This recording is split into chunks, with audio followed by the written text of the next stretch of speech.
Hey, what's going on, guys? Ghost619 here, and today what I'm bringing you guys is a chem strike playing some kill confirmed on strike zone. So I'm using the vector. Hopefully you guys enjoy the gameplay. It's not some advanced warfare. It's Call of Duty Ghost. Hopefully you guys don't mind that. So in today's video, what I'm going to be talking about is Infinity Ward versus Treyarch. Just the multiplayer wise, not like, who makes the better game in general, counting the campaign and the third co-op game mode. I'm just going to focus this around, Infinity Ward's multiplayer versus Treyarch's multiplayer because, I really wanted to talk about this for a very long time.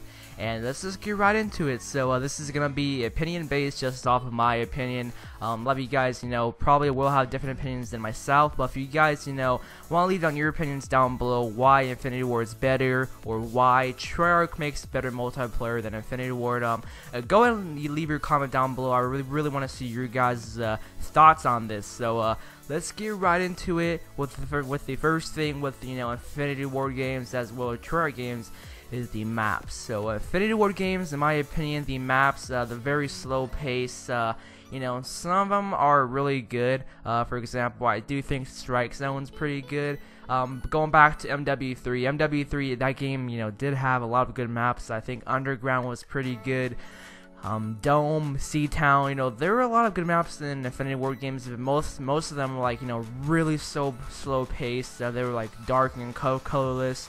You can't really get a very good game flow, in those maps, and comparing them to Black Ops 2 maps, the Black Ops 2 maps, or should I say, Treyarch maps, they're very colorful, they have a good flow to them, and they're basically, in my opinion, they're perfect size maps. So those are pretty much the maps of Infinity Ward versus maps of Treyarch. I do think Treyarch wins this one, but that's just me though.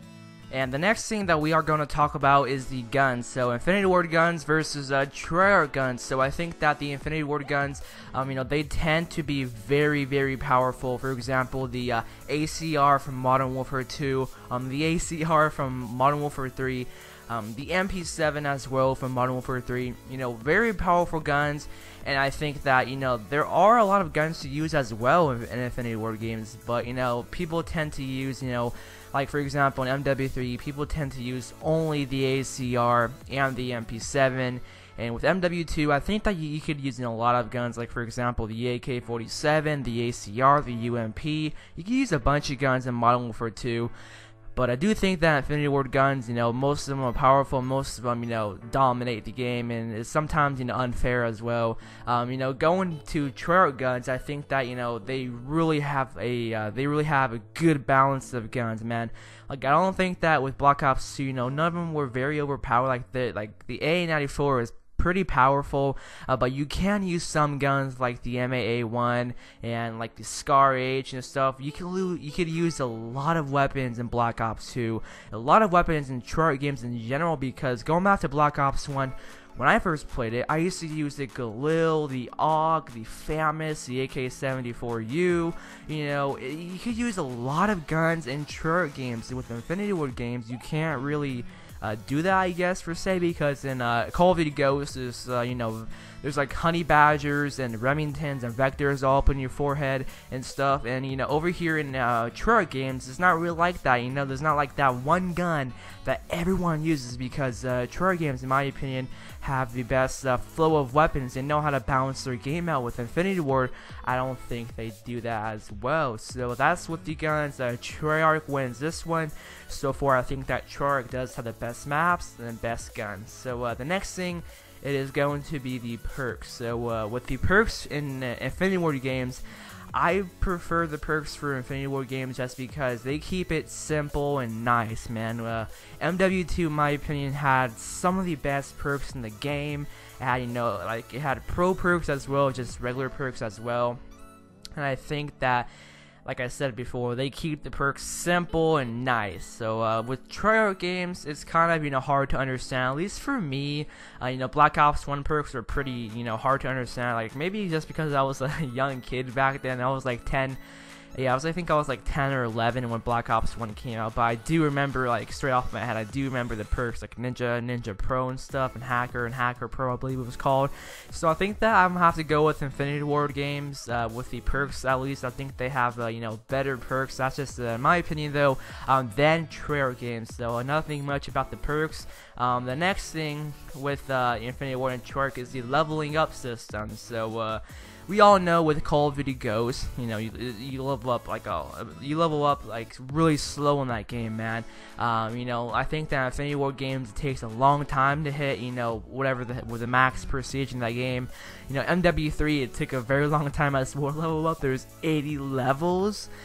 And MW2 took a very long time as well, according to a lot of people out there, you know. And there was like 70 levels as well in MW2. So I think that Treyarch games, they have the best leveling up system. But I gotta give props to Sledgehammer Games. I think they have an amazing one as well. I love the Sledgehammer Games leveling up system, but you know, we're doing Infinity Ward versus Treyarch today. But I'm gonna have to go with Treyarch because they have, you know, a very good leveling up system. It does not take very long at all to level up. So moving on to the next and final thing, which is going to be the kill streaks, and Treyarch has to win this one off the bat. You know, the last two Infinity Ward games, MW3 and Call of Duty Ghosts, the kill streaks weren't as powerful. Like it seems like with Infinity Ward games, it seems like the player is the kill streaker. It seems like, you know, the player dominates in Infinity Ward games, and it seems like in, you know, Treyarch games that the streaks dominate and not the player that dominates. You know, that's what it seems like to me, at least, because like going all the way back to Black Ops 1 in 2010, you know, that game had amazing kill streaks and had, you know, the chopper gun, which is really fun to use, the Rolling Thunder, the RCXD, the dogs, and there was like a warship, I forgot what it was called, the gunship. You know, the Black Ops had amazing kill streaks. You know, Treyarch games in general have just amazing kill streaks. Black Ops 2 has to have, you know, the best streaks in COD history. And also that's pretty much all the Treyarch games. You know, War was a Treyarch game, but you know, only had just you know, the UAV and the airstrike and the dogs. That's it. But you know, I think that with Infinity Ward games, the player dominates, and with Treyarch games, the kill streaks dominate. You know, if you guys are getting me right here. But you know, MW2, that game did have good kill streaks. Don't get me wrong on that. The AC-130, the Harriers. Amazing Pavlo, really cool. You know, the fan favorite Infinity Ward streaks, they're always good. You know, the Pavlo, it's a fan favorite. You know, AC-130 and, you know, tactical nuke and stuff, they're really cool to use. But if you compare, I guess, the Pavlo to a Swarm has to win. To compare it to a dog, the dogs, man. So I'm gonna have to go with Treyarch with this one. They've had amazing kill streaks in Black Ops and in Black Ops 2. So overall, I think that Treyarch has a better multiplayer than Infinity Ward, and one thing with Treyarch is that they know how to balance out everything. But one thing with Infinity Ward is that their multiplayer games are pretty unbalanced. That's just in my opinion, because for example, you can go back to MW2 with the Danger Close noob tubes, one man army. That was absolutely broken and unbalanced. You know, so I think that I think that Treyarch games have you know, a sense of balancing the game right than Infinity Ward games. So in my opinion, I think that Treyarch does make the better multiplayer side of Call of Duty than Infinity Ward. So that was today's video. Hopefully you guys enjoyed, and tell me down below your opinions on this. I would love to see your comments and stuff. So that was pretty much today's video, and I'm Ghost619, and I'm out of here. Peace out.